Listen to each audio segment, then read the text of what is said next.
Бул эки мышыкчак Нарын шаарынын кире бериши. Бул жерге Кыргыз айылы деп боз үйлер темирден жасалаттыр. Ана мага эмнеси кызык болуп жатканы бул черно-пестрый үйлер жүргөн болчу. Черно-пестрая порода. Же болбосо кыргызча карала, караак тукуму орустардын. Негизи бул тукум орустарга таандык. Орустар голландская деген уйдан, тукумдан ушундай черно-пестрая деп туруп чыгарып алышкан да.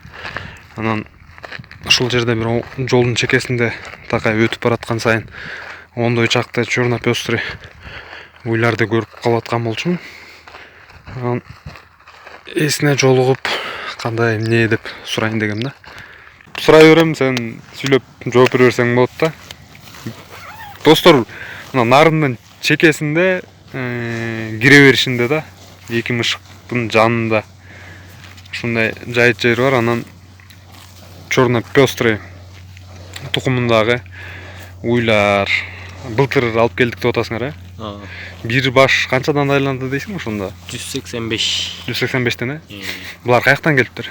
Чүйдөн келди, Россиядан келди. Силер чүйдөн эле алдыңарбы? Чүйдөн да келди, ошо Россиядан да келди да. Канча баш бар ошондо? 10 баш бар. 10 анан бир бука бар экен. Бир бука. Буканын линиясы болсо башка дедиң, Буканы өзүнчө алган турбайсыңарбы? Черно-пестрый глейген уйлар экен, чоң-чоң. Нарында мындай уйлар негизи жок. Чыга бербейт да, бойлору аябай узун экен. Анан баары тылып бүтүптүр дейт. Уйлардын жаштарчы канча жаш экен, канчанчы туут дегендей? Уже бир где-то 5-чи туут ар кандай бар буякта. 5-чи туут. 5-чи туутта бар, Негизи орточо канча экен? 2-3 тууган уйларбы? Бар, 1-чи тууттар да бар. Вот эме. Жайлат ошакта болду да? Ошакта болду. Жайыттан эле. Сүт канчадан айланып атат ар бирөө божомол? Ар бирөө 20 литр, 22 ушундай болот бар. Ошондо музоосуна да бересиңер? Музоосуна дагы берилгенде бир жактан калып калат да, бир эмчекчи. Бир эмчегин чытап коюшуңар музоосуна? Музоого да. Мындай өзүнчө бербейт турбайсыңарбы? Бир эмчегин эмисиби? Могул токол эмес экен, могул мүйүзү кандай болуп калган?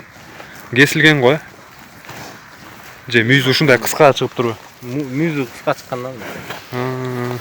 Эң көп берген ушул уй окшойт,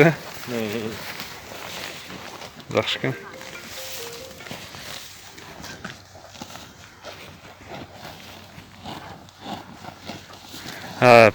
Кышкы мезгилде каяктан багылат булар?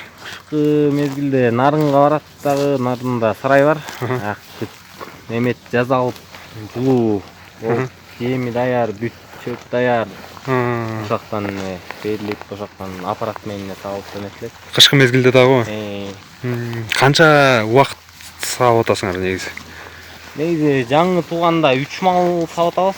Жаңы туугандан, жаңы тууп уже бүткөндөн кийин 2 малга өтүп калабыз да. 2 мал, Мөөнөт канча убакытка чейин?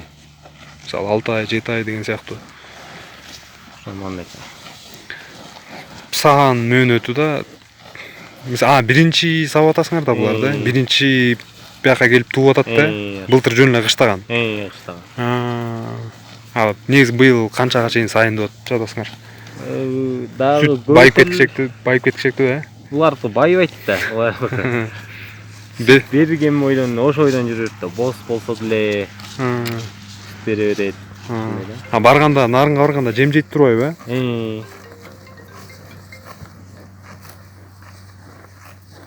Жем берип кайра сүтү көбөйүшү мүмкүнбү ошондо? Жем бергенде көбөйөт. Жакшы эле көбөйөт да.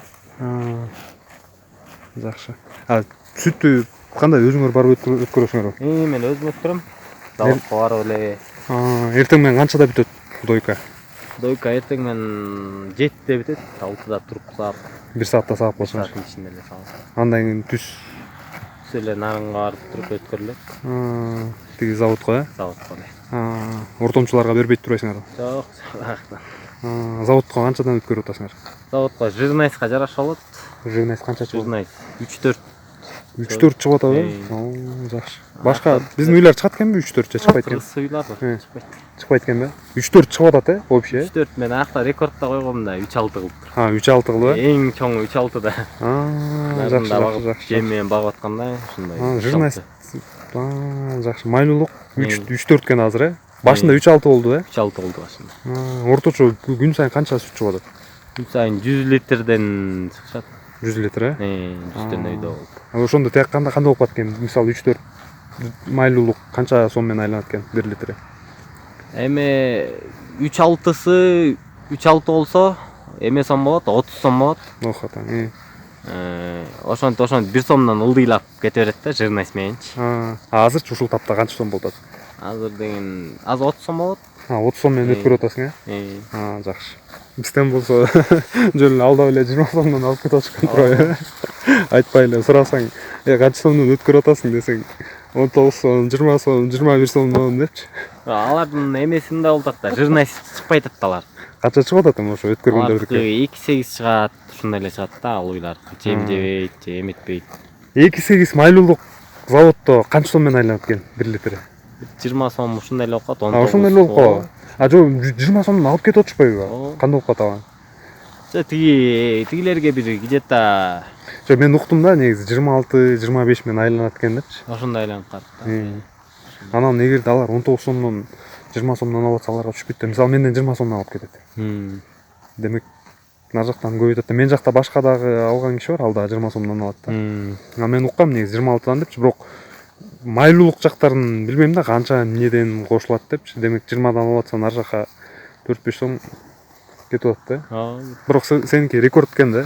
Жакшы негизи, аябай, абдан жакшы. Муну ошондо кандай эмне чечим кабыл алып, кандайча алып келип калдыңар уйларды? Ойлонуп эле кандай бир эме кылып ийсек, не бизнес ачып ийсек деп ойлонуп ушу ой келди да ойгочу. Жок, ага чейин бакчы элеңер? Ага чейин эркиндей эле уйлар болчу, кыргыз уйларчы. Чүйскүйдөн алып эметкөрөлү деп башында 4төө келген. 4төө келип эми көбөйүп 20га жеткирейин деп атам. 20га, Жок, ага чейин деле ошондо кыргыз уйларды саап бакчы турбайсыңарбы? Сүтүн өткөрчүсүңөр илгери эле? Жок, өткөрбөй эле, мындай эле кошуна эмелерге эле мындай таратылчу да. Иш кылса максималдуу кымбат багага өткөрчү турбайсыңарбы сүттөрдү? Ортомчуларга бербей, арзан бербей. Эмгекти кымбат баада, Жакшы туура негизи ошол. Бүт баары тең черный пёстр экен, бирөөнү гана каякта жүрөт? Аны американка деп койдуңарбы? Негизи ошо галштин сыяктуу уй окшойт, анан бири алато деп. Ушул экен, алато, Мунда чүйдөн алдыңар беле? Алато кандай экен? Сүт бериши кандай болот? Жакшы эле экен, торпогу да жакшы болот экен буларды. Торпогу? Баса. Бул тияктан бооз келди беле же бияктан бооз келген. Сатып аткан киши эмне деди эле? Ичинде кандай эмне тукум бар, эмне баба бар? Аны айткан деле эмес, мындай эле боозду эле эметкен. Жок, мисалы жасалма уруктандырып же ошол сыяктуу айткан эмес беле дейм. Жок, бука менен эле деген да.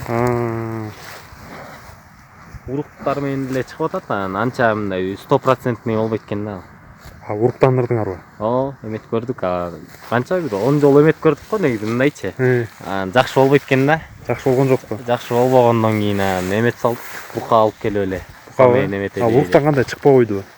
Уруктанбы? Ошо жакшы эмет болбойт экен, мындай кысыр калат экен же кайра эме болуп калат экен. Ошондон кийин бука эле жакшы экен деп бука менен. Жакшы ассимилятор керек да, ушун жакшы куйганды билген киши керек да. Жакшылар эле келген, мастерлер. Мастерлерби? Ар түрдүү кылып алып келгенбиз негизи. Болбой койду да, по-любому. Булардын күйлөө учурун дагы табыш керек да. Ошол маалда өтүп кетсе дагы. Өзү күйлөгөн. Кандай болот экен, жоош болот экен? Жооштугу жок, Бири-бири менен сүйүшө бербейт экен? Сүйүшпөйт эле, башка эркек кыргыз уйлар менен сүйүшүп, эле. Чогуу жүрө беришет, башка уй кошулбайт. Кошулбайт. Музоолоруна тарталбы баары? Мейли.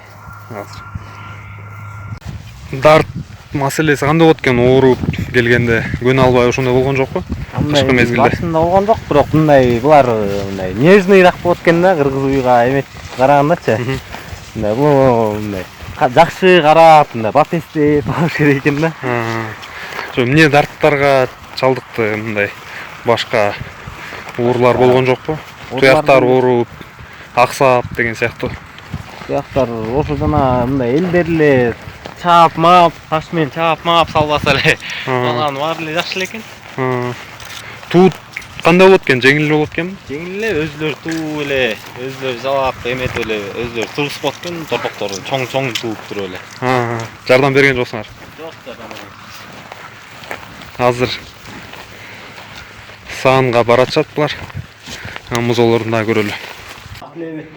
Көрүнөт экен мындай. Тиги. Эмерсиң мындай көрүнөт. Видеосу менен тарта, эме спушкасы менен тартасызбы? Жок, спушкасы керек жок. Көрүнөт экен ушундай. Мынакей музоолор. Эркек экен буга. Бир эмчекти эметип турбайбы? Мына бул жерде дагы. Ар жакта да эметип атат. Караңгы кирип кетти, көрүнүп атса керек. Мына музоолор. Жаңы туулган турбайбы? Булар ушул жакта эле жатат да? Ооба. Кеч кирип кетти окшойт. Кетип бартам. Ушундай чарбалар буюрса көбөйсүн. Уйлар, тоок, кой баккан чарбалар көбөйө берсин. Каналга жазылыңыздар. Сиздерден лайк жана көрүшкөнчө эмки видеолорго чейин.